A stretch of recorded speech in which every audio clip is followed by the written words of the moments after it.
a sorti la bombe nucléaire et si il utilise une arme aussi puissante contre nous, c'est évidemment parce que nous sommes sur le point de gagner les élections. It's a nuclear bomb aimed at my political death, said Marine Le Pen, France's right-wing leader of the National Rally Party, on Tuesday, a day after she was sentenced to 5 years in jail and banned for holding any public office for next 5 years, after being convicted in a decades-old corruption case.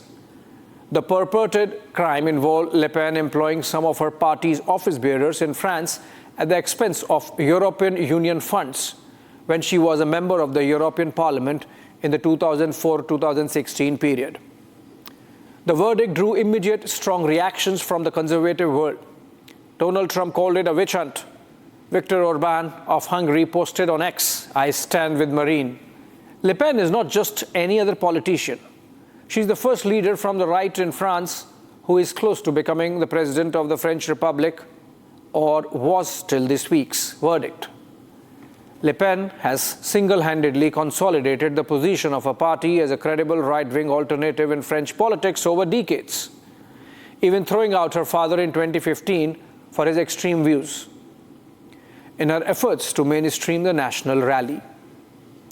Her efforts have translated into electoral gains, from little over 8% votes in 2004 to 10.18% in 2009 to 14% in 2014, to breaking through a glass ceiling in 2024 EU elections, securing 31% votes and becoming France's single largest party in Brussels, a feat no party had achieved since 1984.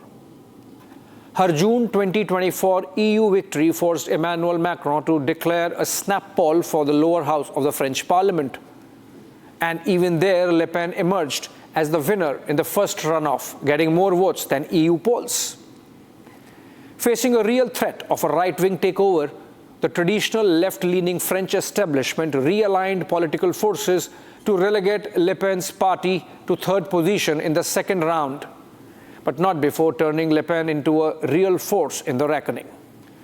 She had been polling average of 35% in most opinion polls for the French presidency as a build-up to 2027 presidential elections. The Monday verdict comes in this backdrop. Not the first time that this has happened in Europe in the last few months. In fact, in November last year, Calin Georgescu, a pro-Russia politician, won a landslide in first round of general elections in Romania.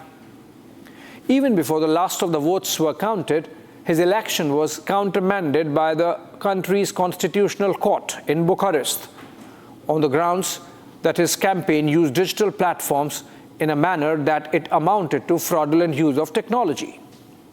In effect, Georgescu's crime was that he used TikTok more efficiently than his political rivals. It did not end there. Like in the case of Marine Le Pen, the court in Bucharest ruled that Georgescu would not be allowed to participate in the runoff elections that are slated to take place in May. That's next month. Italy's Deputy Prime Minister Matteo Salvini called it a Soviet-style Euro coup. J.D. Vance, that bugbear of European liberal leaders, called Georgescu's annulment a backsliding of democracy in Europe. In January, Thierry Breton, a former EU commissioner and someone who drafted the Digital Services Act, which was used by the Romanian court to eject Georgescu, threatened a repeat in Germany in case the far-right AfD party led by Alice Weidel won the elections. In an interview to a French network, Breton said EU had mechanisms to nullify a possible election victory of AfD, adding that what we did in Romania, we can do in Germany also. Elon Musk, having just finished an interview with Weidel on his platform X, joined an issue with Breton, calling him tyrant of Europe.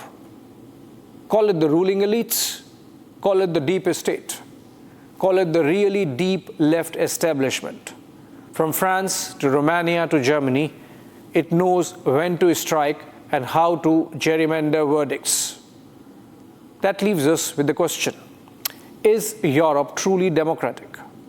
The democratic activism that West shows, all the preachiness, is it compulsive or convenient?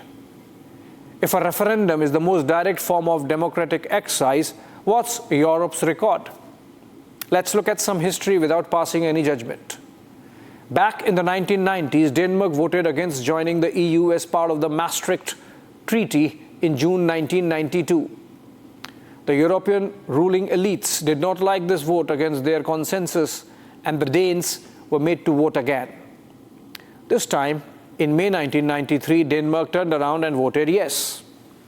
Similarly, in the case of Ireland, when the Treaty of Nice had to be signed by the EU states in 2001 to account for the eastward expansion, the Irish rejected it in June of that year. But they were made to hold another referendum, and the Nice Treaty was approved with some tweaks of words here and there. Again, the EU elites not taking a no for an answer in the name of democracy. The saga continued. Ireland was made to hold 2 referendums in 2008, again for the Lisbon Treaty, which was meant to further strengthen the EU mechanisms over national governments.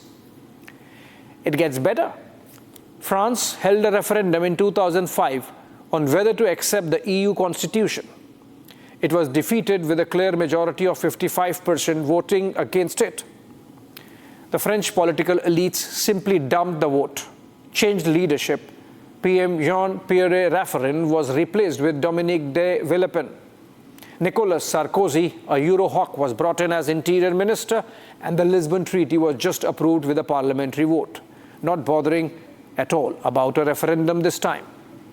Ditto for the Netherlands.